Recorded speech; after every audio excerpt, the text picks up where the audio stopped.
SPG classes में आप सभी का स्वागत है। आज जो है हम थोड़ा रसों का अभ्यास कराएंगे और इस वीडियो को देखना, इसमें रस ही रस है और काफ़ी इम्पोर्टेंट चीज़ें जो है 9th 10th 11th 12th के लिए इसमें मिलेंगी, है ना। तो इसमें एक बहुत अजीब जो है ये क्वेश्चन है, इसमें रस बताना है आपको कि रिपुवातन की कुंडली कर जोगनी चबात। ये जो आते हैं इनको जोगनियाँ चबा रही है।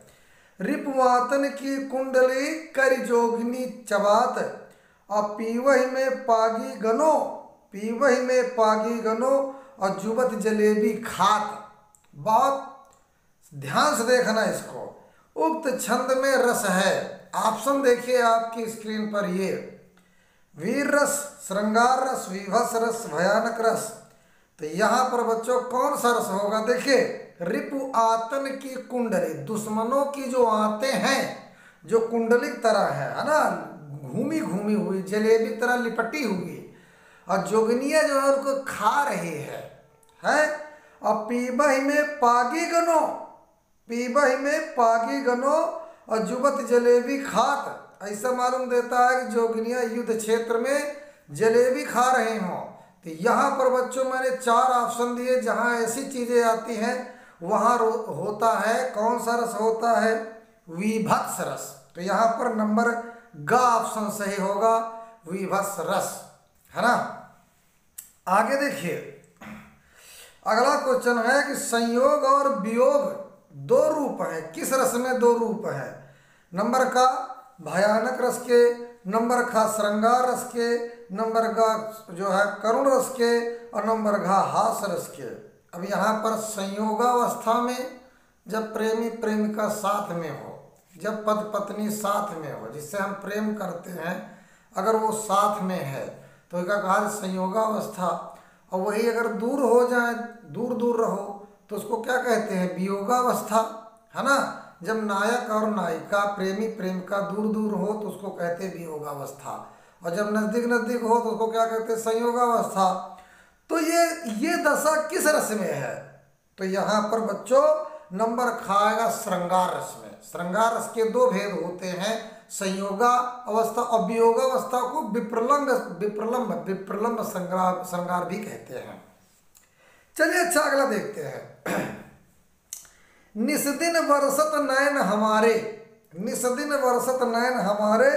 और सदा रहत बरसा ऋतु हम पर जबते श्याम सिधारे। इन पंक्तियों में कौन सा रस है? तो नंबर का भयानक रस, नंबर का वीर रस, नंबर का श्रृंगार रस, नंबर का करुण रस। तो यहाँ पर बच्चों निस्दिन बरसत नयन हमारे, जब कृष्ण जी राधा को छोड़ करके कहाँ चले जाते हैं? मथुरा में ही कंस को मारने जाते हैं, है ना, श्रृंगार करने जाते हैं। तो राधा जी बेचैन हो जाती हैं, गोपिकाएं बेचैन हो जाती, कहती रातों दिन मेरे नेत्रों से आंसुओं की बरसात होती है ना। तो सदा रहती बरसा ऋतु हम पर, इन सब सदैव जो है बरसात की तरह ये नेत्र भीगे रहते। कब से? जबते श्याम सिधारे, जबते भगवान कृष्ण चले गए। इन पंक्तियों में कौन सा रस है? भयानक, वीर, श्रृंगार, करुण। तो बच्चों यहाँ पर श्रृंगार रस है, लेकिन कौन सा श्रृंगार रस ये नहीं पूछा, खाली श्रृंगार रस ऑप्शन में है तो श्रृंगार रस आप लिख दीजिए, है तो विप्रलम्ब या वियोग श्रृंगार। तो बड़ी अच्छी बात है। आगे देखिए, मेरी बाह में मरुत गरुड़ गजराज का बल है। ये इंटरमीडिएट में जो है पुरवा एक लेसन रामधारी सिंह दिनकर ने लिखा, वो उर्वशी से कहता है कि मेरी बाह में मारुत गरुड़ गजराज का बल है। इसमें कौन सा रस है ना। मेरी भुजाओं में हवाएं गरुड़ और हाथियों की जैसी ताकत है। तो आपको मालूम हो गया कौन सा रस है। ऑप्शन में देखिए, वीर, हास्य, करुण, भयानक। तो यहाँ पर नंबर का हो जाएगा वीर रस। अगला देखिए, अगला है कि ताव दे दे मूछन कंगूरन पे पाँव दे दे। ताव दे दे मूछन अंगूरन पे पाँव दे दे और घाव दे दे अरि मुख है। घाव दे दे अरिमुख कूद पड़े कोट में, इन पंक्तियों में कौन सा रस है? तो बच्चों ऑप्शन देखिए आपकी स्क्रीन पर, ये है अद्भुत रस, करुण रस, वीर रस, भयानक रस। तो यहाँ पर बच्चों नंबर ग आएगा वीर रस, नंबर ग आएगा वीर रस। अगला देखिए, बहुत ही जो है ये इम्पॉर्टेंट है यूपी बोर्ड के लिए। को श्याम श्याम के बाहा की विकलानी को, को श्याम श्याम के बाहा की विकलानी को, और कोमल करे जो थामी साहमी सुखानी है, उक्त काव्य पंक्तियों में कौन सा रस है? ऑप्शन आपकी स्क्रीन पर ये है। क्या? नंबर का वीर, नंबर का श्रृंगार, नंबर का करुण, नंबर का हास्य। तो यहाँ पर बच्चों श्रृंगार रस होगा, नंबर का श्रृंगार रस। अब जो है हाँ अगला देखिए, समस्त शारीरिक एवं मानसिक चेष्टाएं या भाव भंगिमाएं किस भाव के अंतर्गत आती है? ये इम्पॉर्टेंट है ना। ये समस्त शारीरिक एवं मानसिक चेष्टाएं या भाव भंगिमाएं किस भाव के अंतर्गत आती है? ऑप्शन देखो, नंबर का स्थायी भाव, नंबर का अनुभाव, नंबर का आलंबन, नंबर का संचारी। तो यहाँ पर बच्चों ये अनुभाव के अंतर्गत आएगा। किसके अंतर्गत आएगा? अनुभाव। इसके बाद अगला देखिए, बसो मेरे नैनन में नंदलाल, बसो मेरे नैनन में नंदलाल, ये हाई स्कूल में इंपॉर्टेंट है। इसमें से कौन सा रस है? वात्सल्य, अद्भुत, शांत, वीर। तो यहाँ पर बच्चों आ जाएगा शांत रस। कौन सा रस आएगा? शांत रस। अगला देखिए, मन में संचारित होने वाले छोटे छोटे भावों को क्या कहते हैं?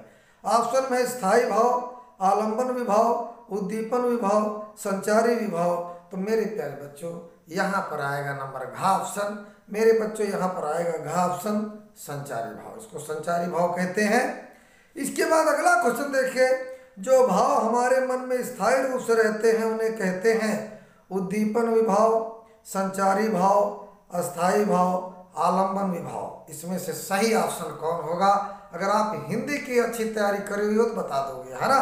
तो यहाँ पर बच्चों नंबर ग आएगा स्थायी भाव, है ना। इस तरह से वीडियो आप लोग पूरा देखा करो, पूरा देखोगे तभी आपको समझ में आएगा। वीडियो को सब्सक्राइब, लाइक और कमेंट करो। गाड़ी आ गई, अब हम चल रहे हैं। मेरी गाड़ी आ गई, अब हमें चलना चाहिए। धन्यवाद। असैव कंदरासु तपस्यन्तः अनेके ऋषियो मुनयश्च पराम सिद्धिं प्राप्तवन्तः। इसके गुफाओं में तपस्या करते हुए अनेक ऋषियों मुनियों ने परम सिद्धि को प्राप्त किया। किसकी गुफाओं में? हिमालय की गुफाओं में। ये हिमालय नामक पाठ से लिया गया है। अस्य सिद्धिम तत्त्वं विलोक्य उपहरे गिरीणाम संगमे च नदीनां धिया विप्रो अजायत इत्यादि कथयन्तः वैदिका ऋषयः अस्य महत्त्वं स्वीकृतवन्तः। अस्य सिद्धिम तत्त्वं विलोक्य, इसके सिद्धि तत्व की क्षमता, इसके सिद्धियों की प्राप्त करने की क्षमता को देख कर ही, है ना। अब यहाँ वैदिका ऋषय अस्य महत्त्वं स्वीकृतवन्तः, यानी कहने का मतलब है जो है देख कर ही वैदिक ऋषियों ने ये कहते हुए, है ना। तो उपहरे गिरिणाम, पर्वतों की गुफाओं में, और यहाँ देखिए इधर, हाँ, संगमे च नदी नाम, और नदियों के संगम पर, है ना, धिया विप्रो अजायत, यानी बुद्धि तत्व से ब्राह्मण उत्पन्न हुआ, इत्यादि ये कहते हुए, इत्यादि कथयन्तः, इत्यादि ये कहते हुए वैदिक ऋषियों ने, वैदिका ऋषया अस्य महत्त्वं स्वीकृतवन्तः, वैदिक ऋषियों ने इसके महत्व को स्वीकारा था। पुराणेषु सर्वविधीनां सिद्धीनां, पुराणों में नाना प्रकार की सिद्धियों के प्रदातो शिवस्य स्थानम अस्यैव, है ना। सिद्धियों के प्रदाता शिव का निवास इसी पर्वत के कैलाश शिखर पर, अस्यैव पर्वतस्य कैलाश शिखरे स्वीकृतम अस्ति, इसे इसी पर्वत के कैलाश शिखर पर स्वीकार किया गया है। अस्यैव प्रदेशेषु बद्रीनाथ, केदारनाथ, पशुपतिनाथ, हरिद्वार, ऋषिकेश, वैष्णो देवी, ज्वाला देवी प्रभृतीन तीर्थस्थानानि सन्ति। इसी प्रदेश में बद्रीनाथ, केदारनाथ, पशुपतिनाथ, हरिद्वार, ऋषिकेश, वैष्णव देवी, ज्वाला देवी इत्यादि तीर्थ स्थान हैं।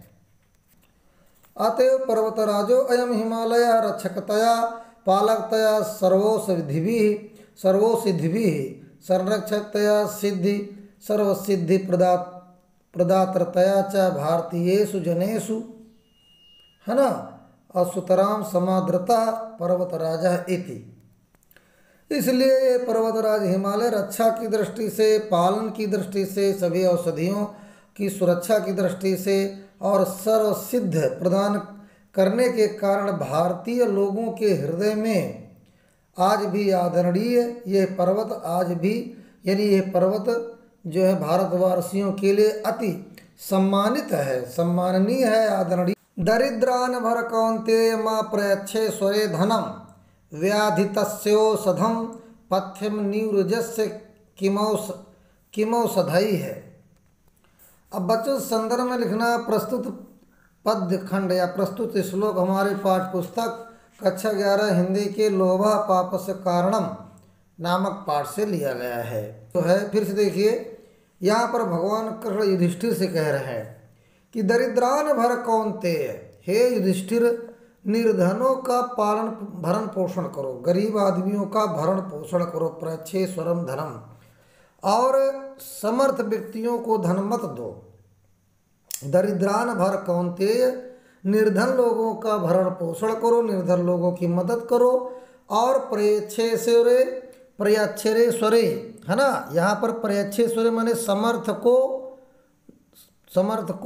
माँ माने मत दो, यानी जो है यहाँ जो समर्थ लोग हैं, जो धनी लोग, अमीर लोग, उनको धन मत दो।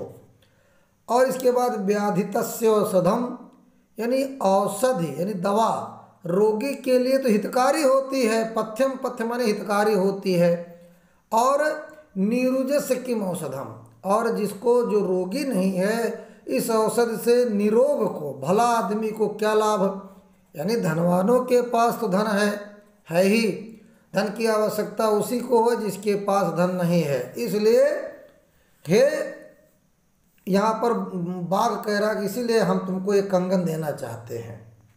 यद्रक्षया चोपपन्नम स्वर्गद्वारम अपावृतम सुखिना क्षत्रियाः पार्थ लभन्ते युद्धमीदृशम। तो यहाँ बच्चों संदर्भ लिखने में प्रस्तुत श्लोक हमारी पाठ पुस्तक कक्षा 11 हिंदी के गीतामृतम नामक पाठ से लिया गया है ना।